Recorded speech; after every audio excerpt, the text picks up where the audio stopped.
নদিয়ার নাকাশিপাড়া, যেখানে এবার সরকারি খাস জমি দখল করে মাটি এবং গাছ চুরির অভিযোগ উঠেছে। এই ঘটনায় অভিষেক বন্দ্যোপাধ্যায় সহ 11 জনের বিরুদ্ধে অভিযোগ, তাদের মধ্যে 3 জনকে পুলিশ গ্রেপ্তার করেছে। গ্রেপ্তার শাহজাহান শেখ, হাসমত শেখ এবং বিদ্যুৎ সরকার। নাকাশিপাড়ায় 1100 বিঘা সরকারি খাস জমি জবরদখল। সরকারি খাস জমি দখল করে মাটি গাছ চুরির অভিযোগ।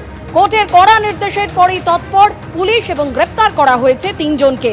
আর এই 3 জনই অভিষেক বন্দ্যোপাধ্যায়ের অনুগামী, এমনই দাবি অভিযোগকারী।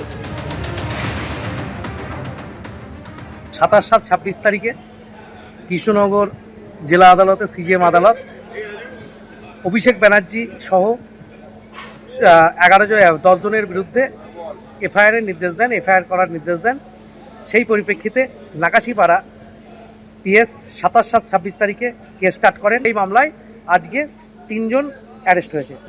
সে আজ না হোক কাল, কাল না হোক পরশু, যাদের দরকার, যাদের খুঁজছে পুলিশ বা যাদের নোটিশ দেওয়া হয়েছে বা যাদের বিরুদ্ধে এফআইআর হয়েছে বা যাদের বিরুদ্ধে কেস আছে, তাদেরও উচিত সারেন্ডার করা, সহযোগিতা করা, তা নাহলে পরে অ্যারেস্ট হবে। সুমিত রায়ের খোঁজে অভিষেক বন্দ্যোপাধ্যায়ের বাড়ি কালীঘাটে, সেখানে শালবনী থানার পুলিশ আধিকারিকরা এসেছিলেন।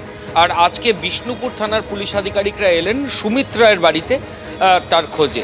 আজকে 4:20 নাগাদ বিষ্ণুপুর থানার 3টে গাড়ি তারা বেহালা থানার পুলিশ আধিকারিকদের সঙ্গে নিয়ে সুমিত রায়ের বাড়িতে আসেন।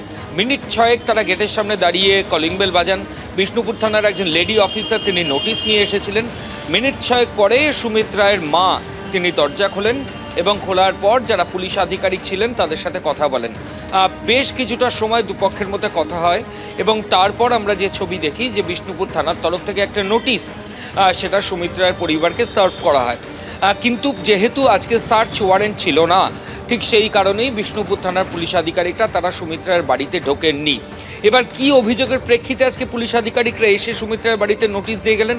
সুমিত রায়ের এগেনস্ট লুকআউট নোটিশ রয়েছে, তিনি আপাতত পুলিশের খাতায় পলাতক অবস্থায় রয়েছেন।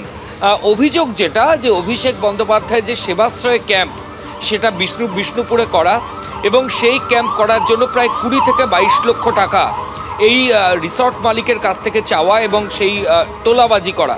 শুধু তাই নয়, ওই ক্যাম্পের সময় বেশ কিছুদিন ওই রিসর্টের একাধিক ঘর সেগুলো ব্লক করে রাখা এবং তারপর সেগুলোর কোনো টাকা রিসর্টের মালিককে না দেওয়া।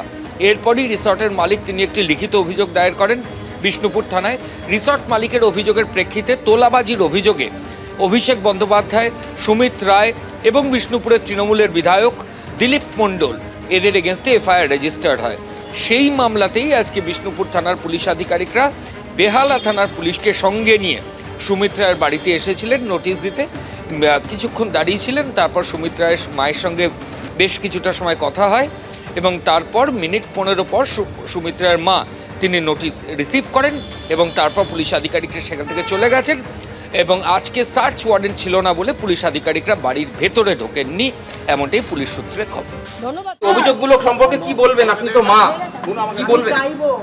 তাড়াতাড়ি সব কিছু অভিযোগ পালিয়ে বেড়াচ্ছেন কেন? কোথায় গেছে? এবিপি আনন্দ, এগিয়ে থাকে, এগিয়ে রাখে।